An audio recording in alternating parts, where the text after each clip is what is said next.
ശരചന്ദ്രബാലം മഹാദൈത്യകാലം നഭോ നീലകായം ദുരാവാരമായം സുപദ്മാസഹായം ഭജേഹം ഭജേഹം. കാസർഗോഡ് ജില്ലയിലെ ഏറ്റവും പ്രധാനപ്പെട്ട ഒരു ക്ഷേത്രമാണ് തായന്നൂർ മഹാവിഷ്ണു ക്ഷേത്രം.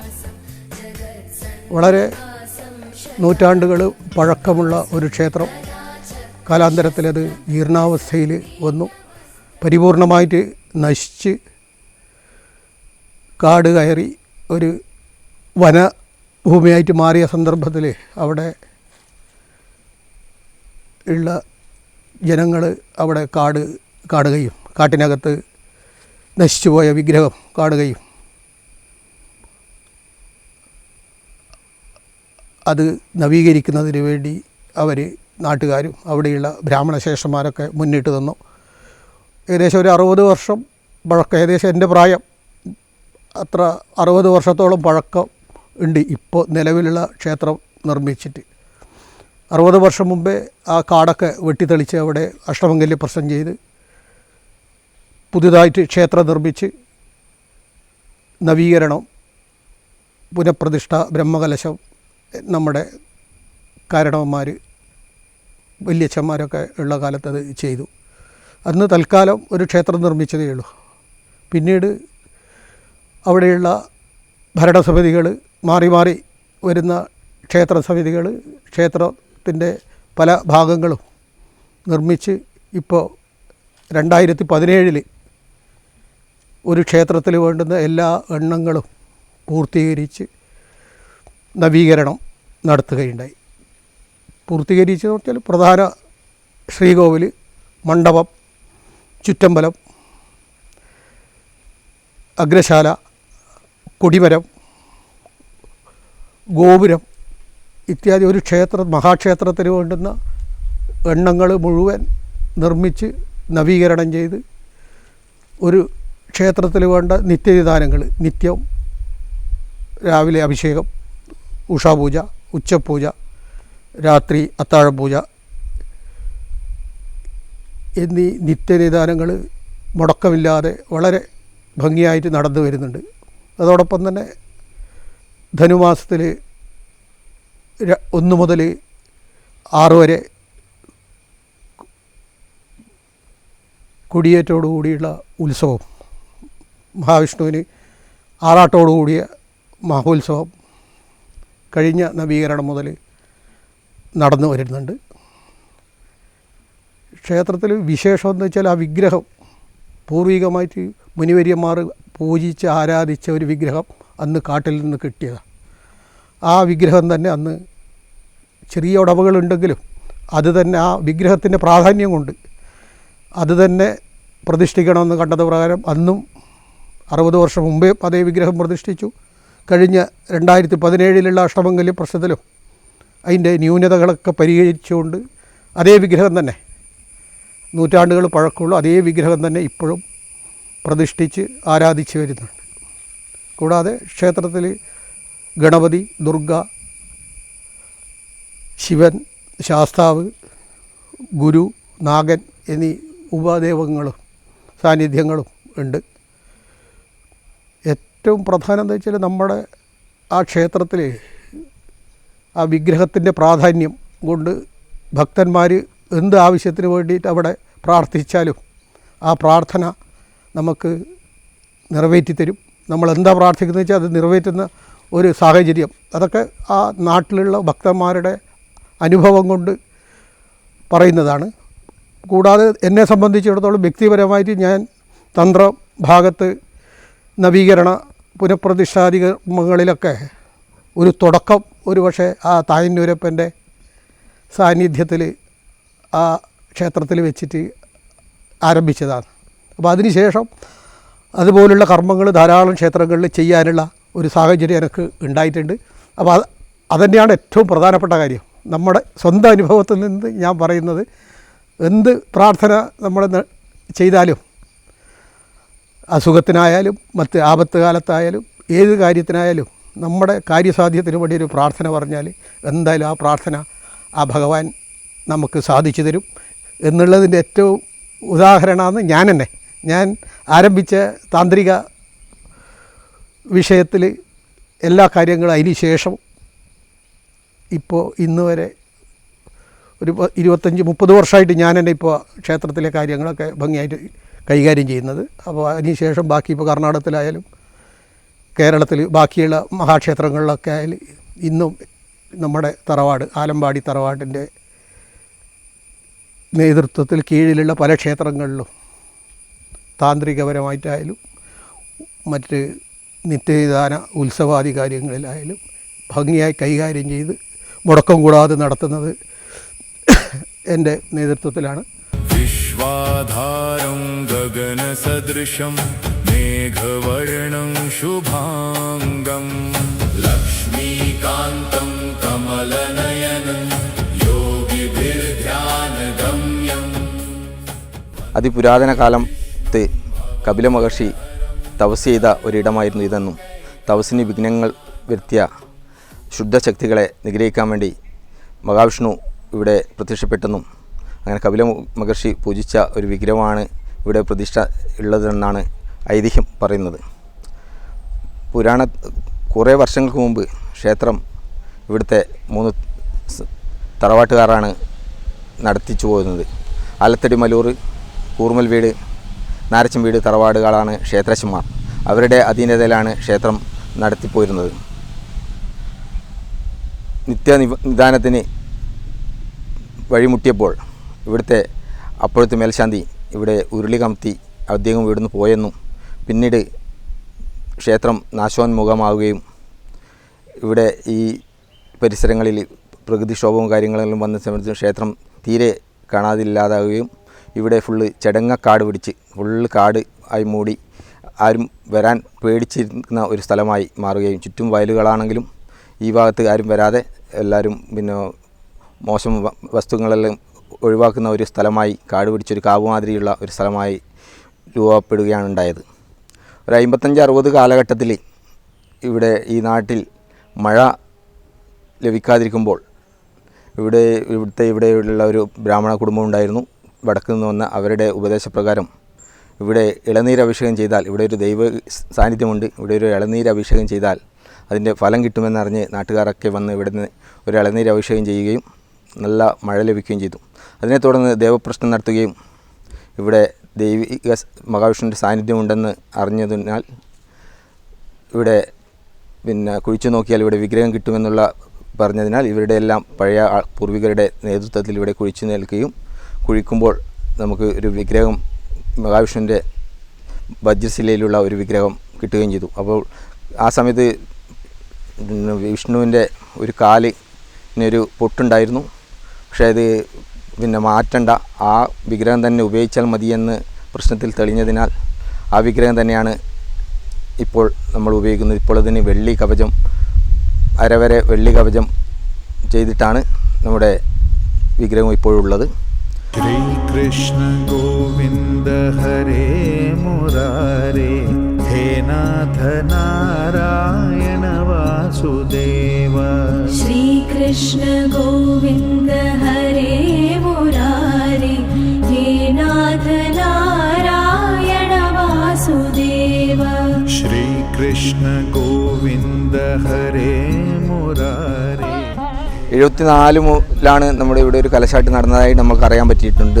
അതിനു മുമ്പേ നമ്മുടെ ഇവിടെ ഈ കാര്യങ്ങളൊക്കെ നടന്നതാണ്. പക്ഷേ അതിൻ്റെ കൃത്യമായൊരു വർഷം നമുക്ക് ഇതുവരെയും കണ്ടുപിടിക്കാൻ പറ്റിയിട്ടില്ല, ആര് എങ്ങനെയാണെന്നുള്ളത്. പൂർവികർക്ക് അത് ഓർമ്മ കിട്ടിയിട്ടില്ല. 74 മുതൽ കലശം നടന്നു. ഇവരെ ജനകീയ കമ്മിറ്റിയാണ് പിന്നെ ഇപ്പോൾ കാര്യങ്ങൾ ഇവിടെ നടത്തിക്കൊണ്ടു പോകുന്നത്.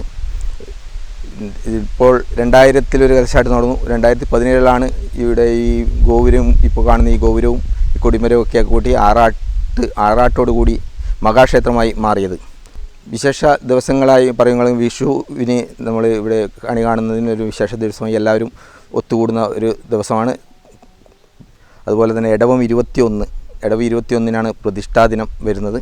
കർക്കിടകത്തിൽ നിറപുത്തരി, പിന്നെ വിനായക ചതുർത്ഥി, പിന്നെ ശ്രീകൃഷ്ണ ജയന്തി, അതുപോലെ തന്നെ നവരാത്രി മഹോത്സവം, അങ്ങനെ വിവിധ ഉത്സവങ്ങൾ നടക്കുന്നുണ്ട്. നമ്മുടെ പ്രധാന ഉത്സവം വരുന്നത് ധനു 1-നാണ്. ധനു 1 മുതൽ 6 വരെയാണ് പ്രധാന ആറാട്ട് ഉത്സവം നടക്കുന്നത്. ധനു 1-ന് ശുദ്ധിയും ധനു 2-ന് കൊടിയേറ്റും, 3-ന് ഉത്സവം, 4-ന് പ്രധാന ഉത്സവം, 5-ന് പള്ളിവേട്ട ഇവിടുന്ന് ഘോഷയാത്രയായി തായനൂരിലുള്ള പള്ളിവേട്ടത്തറയിൽ പോയി അവിടെ പൂജയും കഴിഞ്ഞ് ഇങ്ങോട്ട് വരുന്നതാണ്. 6-ാം തീയതി ആറാട്ട്, നമ്മുടെ ഇവിടുന്ന് ആറാട്ടോടുകൂടി കൊടിയിറക്കി നമ്മുടെ ഉത്സവം സമാപിക്കും. നല്ല ജനപങ്കാളിത്തമുള്ള ഒരു ഉത്സവമാണ് ഇവിടെ നടക്കുന്നത്. അച്യുതം കേശവം സത്യഭാമാധവം മാധവം ശ്രീധരം രാധികാരാധിതം ഇന്ദിരാമന്ദിരം ചേതസാ സുന്ദരം ദേവകീ നന്ദനം നന്ദജം സന്തതേ. തായനൂർ ശ്രീ മഹാവിഷ്ണു ക്ഷേത്രത്തിൻ്റെ 2016 കാലഘട്ടത്തിൽ നടന്ന കലശാട്ടിൻ്റെ പുനർനിർമ്മാണത്തോടനുബന്ധിച്ചാണ് ഇതിന് നല്ലൊരു മാറ്റം സംഭവിച്ചത്. ആ സമയത്താണ് ഈ ഗോപുരം നിർമ്മിച്ചത്.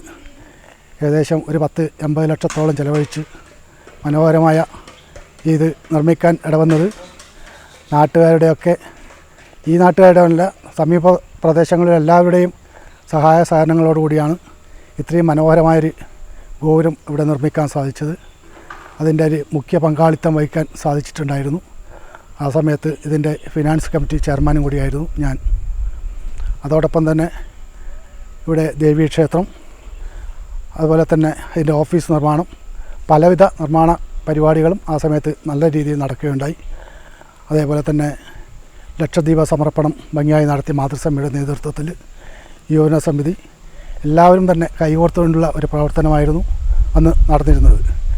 ഈ നമ്മുടെ നാട്ടിൻ്റെ സമീപ പ്രദേശങ്ങളിലും എല്ലാ സ്ഥലങ്ങളിലും ഇതോടുകൂടിയിട്ട് ഈ തായനൂരപ്പൻ്റെ പേരും പെരുമയും പ്രശസ്തിയും ഉയർന്ന് തന്നെ നിൽക്കുന്നൊരവസ്ഥയാണ് ഉണ്ടായിട്ടുള്ളത്. ഏറ്റവും ഭംഗിയായിട്ട് ഉള്ളത് ഏതൊരു ഭക്തനും നിറകണ്ണുകളോടെ വളരെ അകമഴിഞ്ഞ് പ്രാർത്ഥിച്ചു കഴിഞ്ഞാൽ അതിൻ്റെ ബലം അപ്പോൾ തന്നെ കിട്ടുന്നൊരു സവിശേഷത ഈ തായനൂരപ്പനുണ്ട്. അപ്പോൾ കുട്ടികളില്ലാത്തവർക്ക് കുട്ടികളുണ്ടാവാൻ വേണ്ടി, കാര്യമായിട്ടുള്ള അസുഖങ്ങളില്ലവർ അതിനുവേണ്ടി നടയിൽ നിന്ന് പ്രാർത്ഥിക്കുക. അത് കഴിഞ്ഞതിന് ശേഷം ഇവിടെ വ്രതം നോറ്റ് ഭജനമിരിക്കുക എന്നൊക്കെ പരിപാടിയുണ്ട്. എന്തു തന്നെയാലും തായനൂരപ്പൻ വളരെയധികം ഭക്തരെ അങ്ങേയറ്റം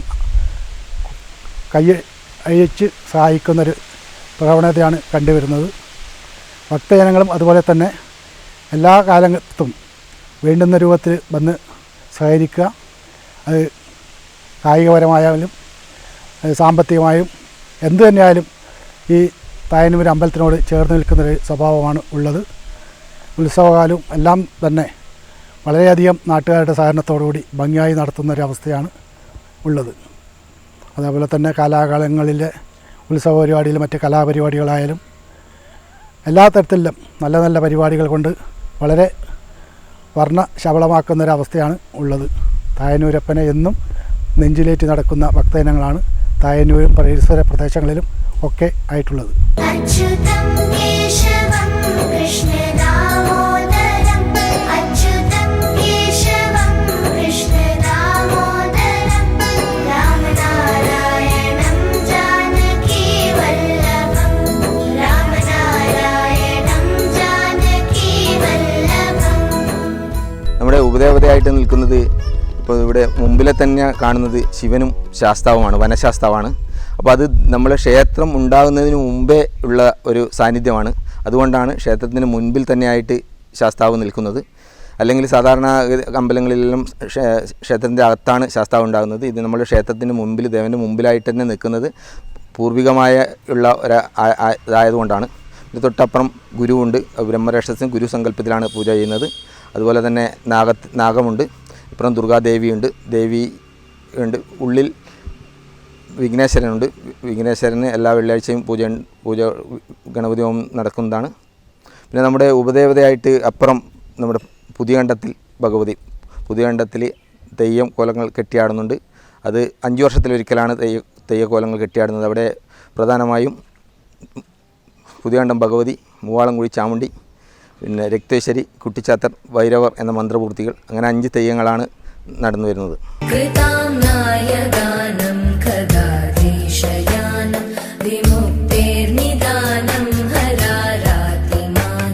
സ്വഭക്താനുകൂലം ജഗദ്രക്ഷമൂലം നിരസ്താർത്ഥ त्रिशूलं भजेऽहं भजेऽहम् നിലവിൽ ഇപ്പോൾ ജനകീയ കമ്മിറ്റിയാണ് ക്ഷേത്രത്തിൻ്റെ കാര്യങ്ങൾ നടത്തിപ്പോരുന്നത്. കമ്മിറ്റിയുടെ കീഴിൽ ഒരു മാതൃസമിതിയുണ്ട്, പിന്നെ UI സമിതിയുണ്ട്, യുവജന സമിതിയുണ്ട്, ഒരു ഭജന സമിതിയുണ്ട്. അങ്ങനെ എല്ലാ കമ്മിറ്റികളുടെയും സഹകരണത്തോടു കൂടിയാണ് നമ്മൾ ഇവിടുത്തെ കാര്യങ്ങൾ ഭംഗിയായി നടത്തിക്കൊണ്ടുപോകുന്നത്. വലിയ അമ്പലമായി കാണുന്നുണ്ടെങ്കിലും ജനങ്ങളുടെ സാന്നിധ്യം കുറവാണ്. അതുകൊണ്ട് നമുക്ക് പിന്നെ വരവിനൊത്ത ചെലവ് ആണ് കൂടുതൽ വരുന്നത്, നമുക്ക് വരവ് അത്ര വരുന്നില്ല. പിന്നെ കമ്മിറ്റിക്കാരുടെ എല്ലാവരുടെയും സഹകരണത്തോടുകൂടി നമ്മളെല്ലാ നാട്ടുകാരുടെയും സഹകരണത്തോടു കൂടി തന്നെയാണ് നമ്മൾ ഈ കാര്യങ്ങൾ ചെയ്തു പോകുന്നത്. ഈ ക്ഷേത്രം ഉണ്ടാക്കാൻ പ്രയത്നിച്ച മൺമറഞ്ഞു പോയ എല്ലാ ആൾക്കാരെയും നമ്മൾ ഈ അവസരത്തിൽ ഓർക്കുകയാണ്. कृष्ण गोविन्द हे रामनारायण श्रीपते वासुदेवाजित श्रीनिधे अच्युतानन्द हे माधवादोक्षज. നമസ്കാരം, എൻ്റെ പേര് ഗുരുപ്രസാദ്. ഞാനിപ്പോൾ ഏതാണ്ട് ഇവിടെ ഒരു 10 വർഷമായിട്ട് മേൽശാന്തിയായിട്ട് ഇവിടെ സേവിക്കുന്നുണ്ട്. ഇതിന് മുൻപ് അച്ഛനായിരുന്നു, അതിന് മുൻപും ചേട്ടനായിരുന്നു. അങ്ങനെ 10 വർഷം അങ്ങനെ ഏതാണ്ട് ഒരു 30-35 വർഷം വരെ ഇവിടെ ജോലി ചെയ്തുകൊണ്ടിരിക്കുന്നു. ഇവിടെ വിശേഷ പൂജ വർഷത്തിൽ ഒരിക്കൽ ഉത്സവമാണ് ഏറ്റവും പ്രധാനപ്പെട്ട പൂജ. ധനു 1 മുതൽ 6 വരെയാണ് ഇവിടെ ഉത്സവം. അതേപോലെ പ്രതിഷ്ഠാ ദിവസമാണ്, ഇടം 21-നാണ് പ്രതിഷ്ഠാ ദിവസം. അങ്ങനെ അതുകൂടാണ്ട് നവരാത്രിക്ക് വിശേഷപ്പെട്ട ദിവസമാണ്. പിന്നെ നവരാത്രി സമയത്ത് ഇവിടെ ഗംഭീരമായിട്ട് ആഘോഷിക്കുന്നുണ്ട്. അതുപോലെ ശ്രീകൃഷ്ണ ജയന്തി അഷ്ടമിരോഹിണി അതും ഗംഭീരമായിട്ട് ഇവിടെ ആഘോഷിക്കുന്നുണ്ട്.